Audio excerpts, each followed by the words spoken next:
প্রিয় ভিউয়ার্স, আজকে যে আমার জাত আমে স্প্রে করব ম্যানসার কার্বনাজিম 12% ম্যাঙ্কোজেক 35 ছত্রাক একটা, আর তার সাথে দিব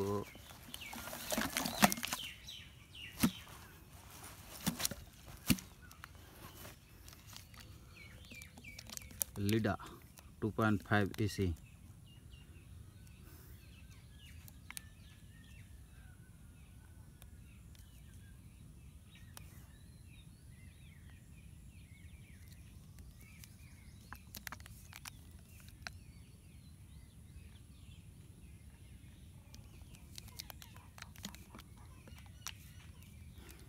যারা প্যাকেট করেননি, প্যাকেট করবেন ভাবছেন দেরিতে, তাদের জন্য এগুলো এখন ব্যবহার করতে পারেন।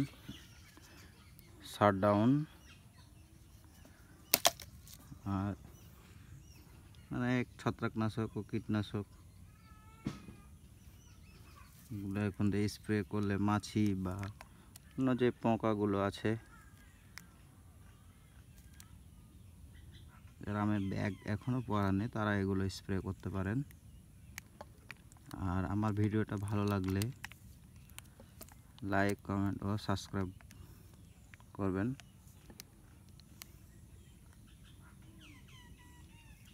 আমরা এখন এটা ডলে মিক্স করব পানির সাথে। প্রিয় ভিউয়ার্স, আজকে আমার বাগানে স্প্রে দেব, এটি জাত আম আসি না, এবার আজকে স্প্রে দেব